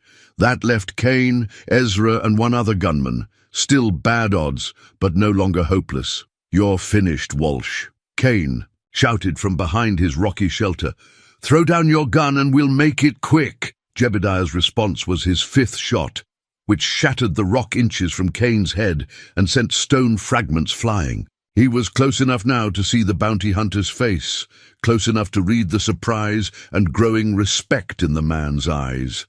"Hell of a run, old man," Cain called out, with something approaching admiration. "But you're bleeding, you're outnumbered, and you're down to one shot. Time to face reality." Cain was right about the bleeding. Jebediah could feel warmth spreading down his left arm where the bullet had grazed him. He was right about being outnumbered, and he was right about the ammunition. One bullet left in a gun that had never failed him when it mattered most. But he was wrong about reality. Reality was a 12-year-old girl who'd thrown away a fortune rather than let it fund more violence. Reality was the knowledge that some things were worth dying for, even if you couldn't live for them. "One shot's all I need," Jebediah called. He back and meant it. From the creek bed, he could hear Mercy moving toward the boulder field, her progress marked by the small sounds of displacement that only someone trained in tracking would notice. She was almost to safety. If he could buy her just a few more seconds. Cain stepped out from behind his cover then, confident in his numerical advantage, his own gun trained on Jebediah's chest. Behind him, Ezra Dalton emerged as well, a family. Resemblance to Black Pete visible in his weathered features, but twisted into something cruel and predatory. "Last chance, Walsh. Drop the gun and step away from the girl." Jebediah looked at these men who would kill a child for money, who would perpetuate a cycle of violence that had already cost too many lives, and felt his father's compass pressing against his chest like a reminder of true direction.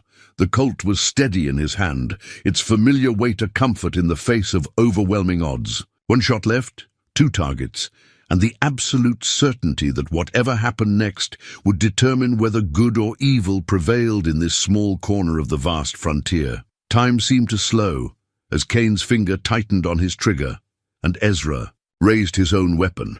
In the space between heartbeats, Jebediah made his choice and pulled the trigger, sending his final bullet toward the man who posed the greatest threat to the child he'd sworn to protect.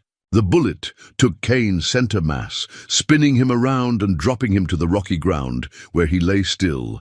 His chase finally ended. But even as Cain fell, Ezra Dalton's gun was swinging toward Jebediah, and there was no time to reload. No. Cover to reach, nowhere to go but down. Jebediah braced himself for the impact, but instead of Ezra's gunshot, he heard a different sound, the sharp crack of a rifle from the boulder field where Mercy had taken shelter. Ezra staggered, his shot going wide as a red stain spread across his gun arm. "Mercy, no!" Jebediah shouted, realizing she must have found a weapon among the scattered gear of Cain's fallen men. But his protest came too late. The girl had already worked the rifle's action and was lining up another shot, her small frame braced against a rock for stability.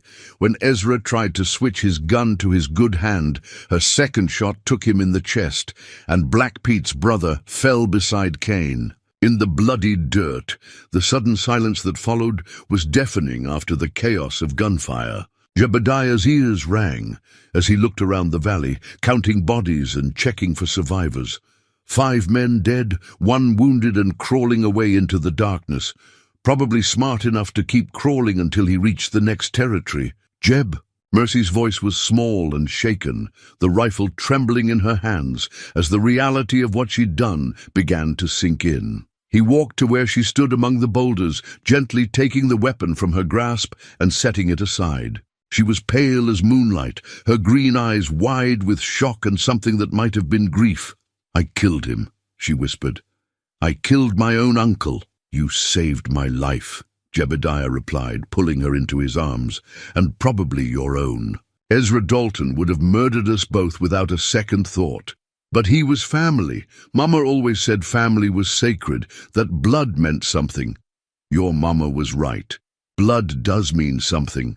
But not all blood is good blood, and not all. Our family deserves saving." He held her while she trembled, feeling her small body shake with the aftermath of violence. Sometimes protecting the people you love means stopping the people who want to hurt them. Among the scattered debris of the fight, something caught the firelight. The wooden horse he'd carved for her, damaged in the crossfire but still recognizable. One of its legs had been splintered by a bullet, and its carved mane was chipped, but the toy had survived the violence just as they had. Mercy saw it too, and pulled away from his embrace to retrieve the damaged carving. She held it carefully, examining the wounds that mirrored their own. "He's hurt," she said, her voice catching, "but not broken. We can fix him." Jebediah took the wooden horse gently, noting how the damage had somehow made it more precious, not less. Sometimes the things we love most are the ones that bear the scars of protecting us. Like you. The observation was so simply stated, so matter-of-fact, that it took his breath away. Looking down at this remarkable girl who'd just fought a battle. No child should ever have to fight. He realized she was right. They were all wounded, him, her, even the wooden horse, but they were still whole where it mattered. "Like all of us," he said quietly. As dawn began to paint the eastern sky in shades of rose and gold, they gathered what supplies they could from the abandoned camp and prepared to continue their journey. The money was gone, scattered in a mountain river where it could never hurt anyone again. But somehow that felt like victory rather than loss. "What do we do now?" Mercy asked as they loaded their remaining gear onto the horses that had survived the battle. "Now we keep going west. We find a place where the past can't follow us, where we can build something new. But without the money, we'll find another way. Money isn't the only thing of value in this world." He touched the wooden horse where it rested safely in her coat pocket. "Sometimes the most precious things can't be bought or sold." They rode out of the valley as the sun cleared the mountain peaks, leaving behind the bodies of men who'd chosen violence over mercy, greed over compassion. The trail ahead was uncertain, but for the first time since they'd met, it felt like they were traveling toward something instead of away from it. "Jeb?" Mercy's voice was thoughtful as they picked their way along the mountain trail. "What is it? When we get to California, when we find a place to settle, do you think we could still help other children, even without Papa's money?" "How?" "Well, you know how to teach people things. Reading, writing, maybe even carving, and I know what it's like to lose everything and need someone to care. Together, we could—" She didn't finish the thought, but she didn't need to. Jebediah understood what she was proposing. Not a grand gesture funded by stolen gold, but something smaller and more personal. A home where lost children could find refuge, where two people who'd found each other in the darkness could help others do the same. "I think," he said carefully, "that sounds like exactly the kind of life your mother and father would want for you. And your daughter? Would Hope approve?" The question brought tears to his eyes, but they were good tears. The kind that came from healing rather than grief. "I think Hope would love you. And I think she'd be proud that her old papa finally learned how to be the man she always believed he could be." Ahead of them, the trail wound toward distant peaks, where California waited like a promise. Behind them, the wooden horse bore its battle scars with quiet dignity, a symbol of love that had survived violence and emerged stronger for the experience. The compass in Jebediah's pocket pointed steadily west, its cracked face no longer a sign of brokenness, but a reminder that sometimes the most reliable instruments were those that had been tested by adversity and proven true. 6 months later, the morning sun painted the valley in shades of gold and green that seemed almost too beautiful to be real. From the porch of their small ranch house, Jebediah could see the Pacific Ocean glimmering in the distance, while behind them the California mountains rose like protective walls against the past. The deed to the property lay framed on their kitchen table, 20 acres of good land purchased with the last of his savings and the money they'd earned from odd jobs during their journey west. It wasn't much compared to the fortune they'd thrown into that mountain river, but it was theirs, bought with honest work and free from the taint of blood money. "Jeb, come see!" Mercy's voice carried from the barn, bright with excitement.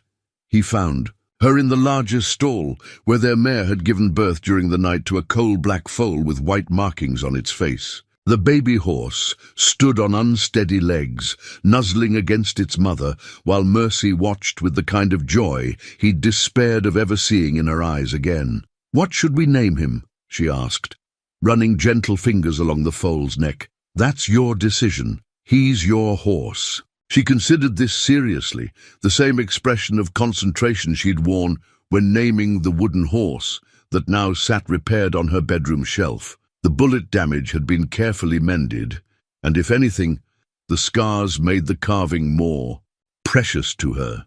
Thunder's son should have a strong name too, she decided, something that means hope or new beginnings. What about Dawn, since he was born with the sunrise? "Dawn," she repeated, testing the sound. "I like that. Dawn it is." They stood together watching the foal take its first tentative steps, and Jebediah marveled at how normal it all felt, how completely this small ranch in California had become home in ways that nowhere else ever had. The nightmares still came, sometimes for both of them, but they were getting rarer. The past was learning to stay in the past. A wagon approached along the dirt road that led to their property, and Jebediah recognized the driver with a smile. Doc Patterson from the nearby town of San Aurelio made regular visits to check on Mercy and had become something of a friend. But today he wasn't alone. A woman in traveling clothes sat beside him, and in the back of the wagon were two small figures that made Mercy gasp with recognition. "Children," she breathed, already moving toward the approaching wagon. The woman turned out to be Mrs. Catherine Mills, a representative from the Territorial Children's Aid Society who'd heard about their small ranch through Doc Patterson's correspondence. The children were siblings, orphaned when their parents died of fever, with nowhere to go and no relatives to claim them. "Miss Mercy speaks very highly of your situation here," Mrs. Mills explained, as they gathered in the front room of the house. "She's written several letters suggesting that your ranch might be suitable for temporary placement of children in need." Jebediah looked at Mercy with surprise and growing pride. Without telling him, she'd been corresponding with aid societies throughout the territory, offering their home as a refuge for children who'd lost their families. It was exactly the kind of thing she would do, practical compassion, combined with the determination to help others avoid the suffering she'd endured. The children were a boy of about 10 named Samuel and his younger sister Rebecca, both thin and wary, but with the resilience that seemed common to frontier youth. They reminded Jebediah powerfully of Mercy when he'd first found her, lost, scared, but not broken. "We can't pay much," Mrs. Mills admitted. "The territory provides a small monthly stipend for care, but—" "Money isn't important," Mercy interrupted. "They need a place to heal, to remember what family feels like. We can provide that." And so their household grew from 2 to 4 almost overnight. Samuel threw himself into ranch work with the desperate eagerness of a boy trying to prove his worth, while Rebecca shadowed Mercy everywhere, hungry for the maternal guidance that only someone who'd survived similar loss could provide. In the evenings, they gathered around the kitchen table where Jebediah taught letters and numbers, while Mercy worked on her own writing, continuing her correspondence with aid societies and slowly, carefully, crafting a book about her experiences that she hoped might help other children understand they weren't alone in their grief. The wooden horse had been joined by other carvings, a rabbit for Rebecca, an eagle for Samuel, and a growing collection of farm animals that reflected their expanding sense of family. Each piece was crafted with the same care and love that had gone into Thunder, symbols of belonging for children who'd forgotten what it felt like to be wanted. 3 weeks after Samuel and Rebecca's arrival, another letter came from an unexpected source, Marshall Colt Rivers, writing from his office in Cheyenne. The envelope bore official territorial seals, and Jebediah opened it with some trepidation. "Mr. Walsh," the letter began in Rivers' careful script, "I hope this finds you and the girl well settled in your new life. I wanted you to know that the territorial investigation into the Dalton gang activities has been concluded, and all outstanding warrants related to those crimes have been resolved. As far as the law is concerned, both you and Miss Mercy are free to live your lives without fear of prosecution. I've also taken the liberty of forwarding a recommendation to the California territorial government, suggesting that your ranch would be an ideal location for a permanent children's aid facility. The state is always in need of qualified people, willing to care for orphaned children. And from what I've observed, you both have the experience and compassion necessary for such work. Your grandfather, he continued in a section clearly directed at Mercy, would be proud of the woman you're becoming. He believed that justice was about protecting the innocent and helping the broken heal. You've chosen to honor his memory in the best possible way. Respectfully, Marshal Colt Rivers. As autumn painted the valley in shades of gold and crimson, their small ranch had become something neither of them had expected. A real family, chosen rather than born, bonded by shared loss and mutual commitment to healing. The deed to the property would soon be amended to reflect its new status as an official children's aid facility, with Jebediah and Mercy as licensed guardians. On quiet evenings, when the children were asleep and the ranch had settled into peaceful silence, Mercy would sit on the porch steps with her mother's wedding ring catching the starlight. The ring still hung loose on her finger, but she'd grown into it more each day. Not physically, but in the depth of understanding about what love and commitment really meant. "Do you think they're proud of us?" she asked one such evening, her voice soft in the darkness. "Mama and Papa, Hope and Grandfather, do you think they know what we've built here?" Jebediah pulled his father's compass from his pocket, noting how the cracked face seemed to catch and hold the moonlight. The needle pointed steadily west toward the ocean, but he'd learned that true direction wasn't about magnetic north. It was about choosing to move toward light rather than away from darkness. "I think," he said carefully, "that they're the reason. We found each other. All of them in their own way led us to this place, to home." "To home," he agreed. Inside the house, Samuel was probably reading by lamplight. The boy had discovered a passion for adventure stories that reminded Jebediah of his own childhood. Rebecca would be curled up with the wooden rabbit he'd carved for her, finding comfort in the simple presence of something made with love. Tomorrow would bring new challenges, more letters from aid societies, more children in need, the ongoing work of building something good from the ashes of tragedy. But tonight, there was peace in their valley by the ocean, and two people who'd learned that the most valuable things in life couldn't be stolen, only shared. The wooden horse on Mercy's shelf bore its scars with quiet dignity, a reminder that love survived violence, that hope endured loss, and that sometimes the most broken people could create the most beautiful families. In the distance, waves whispered against the California shore, carrying away the sorrows of the past and bringing new possibilities with each tide. This was home. Not perfect, but real. Not without pain, but filled with purpose, and in a world where such things were rare, that was more precious than any buried treasure could ever be.